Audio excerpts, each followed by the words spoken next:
Christopher Nolan didn't just make his masterpiece. He made what I honestly believe is the greatest science fiction movie ever put on screen.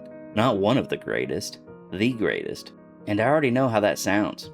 You've heard people say stuff like that hundreds of times, and then you watch the film they're talking about and it's fine. Maybe a solid 7. This is not that. Welcome back to Mildly Overreacting. Today we're talking about Interstellar. It came out in 2014, and it's been one of my favorite films ever since. Let me set this up for you without ruining anything, just in case you haven't seen it yet. Earth is on its last leg, the crops are dying, the future's looking thin, and humanity needs a way out. Cooper, a former pilot, who's now scraping by as a farmer, gets pulled into a mission that might save everyone, but taking it means leaving his kids behind, and one of them, his daughter Murph, is absolutely not okay with that. And that's really the main premise of this film.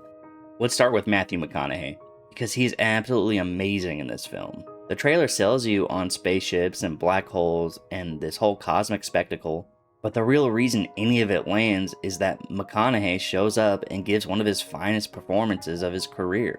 And I don't say that lightly.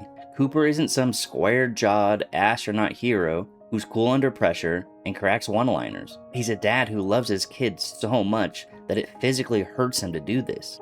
McConaughey plays him like a real person, not a movie character, and that choice quietly holds this whole film together. There's a scene, and I won't tell you which one, you'll know it the second you hit it, where Cooper has to watch something he can't do anything about. McConaughey doesn't do the big, shaky Oscar clip thing, he just breaks quietly. His face does about 9 emotions all at once, and he's fighting every single one of them, and you feel like you're intruding on something private. That's the moment where I stopped analyzing this movie and just kind of surrendered to it.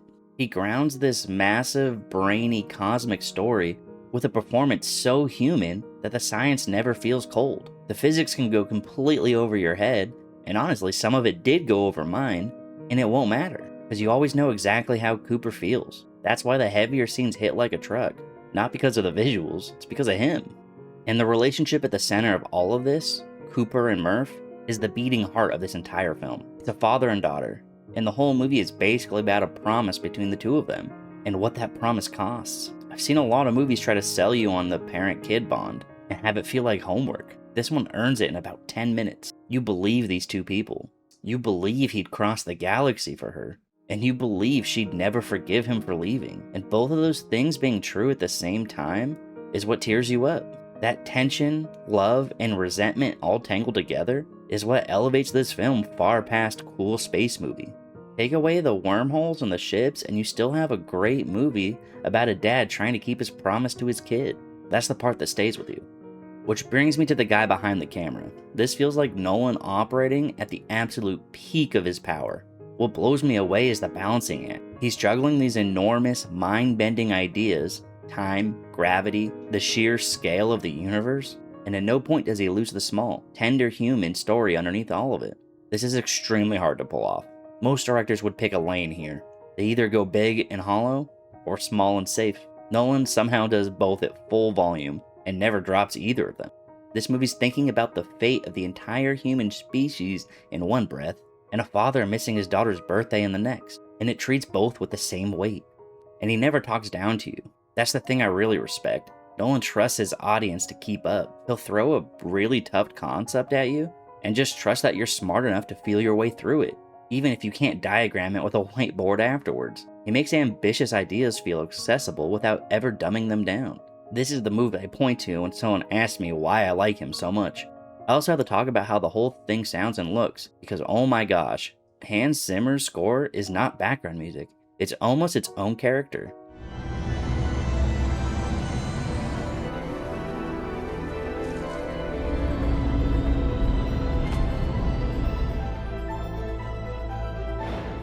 That organ, the relentless ticking, swelling sound that climbs and climbs until your chest feels tight. There are moments where the music is doing half the emotional lifting, and you don't even notice because you're too busy holding your breath. It's one of the best scores I've heard in a modern movie. And then there's the way it's shot.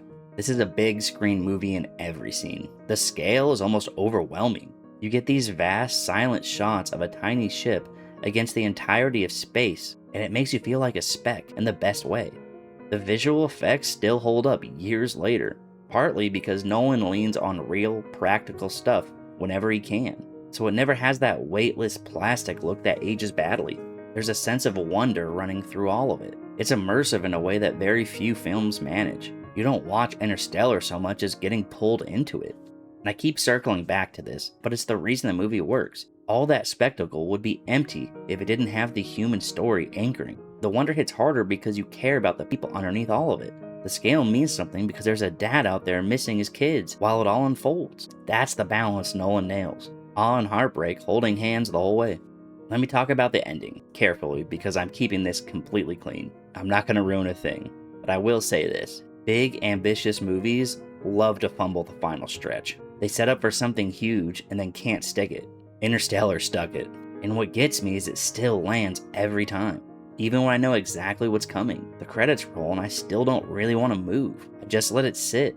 It's heartbreaking and hopeful all at the same time. And it reaches in and gets me the same way it always has. That's all I'll say. Go feel it for yourself. So where does that leave me? I told you at the top of this, I think this is the greatest science fiction movie ever made. And after all that, I hope it lands a little less like a hot take and a little more like a conclusion. This is Nolan's masterpiece. McConaughey gives a career best performance. The bond between father and daughter is what lifts the whole thing off the launch pad and into something you don't shake off. It's enormous and it's tender, and it's thoughtful, and it left a mark on me. If you somehow still have any doubt where this is headed, it's a 5 out of 5 for me. Watch it on the biggest screen you could find, with the sound loud enough to annoy your neighbors, and don't check your phone. Just let it happen. That's it for me on this one. Thank you so much for hanging out and watching this whole thing. It means a lot. If you enjoyed it, do me a solid and hit that like button. It helps more than you think. Subscribe and turn on notifications so you don't miss the next one.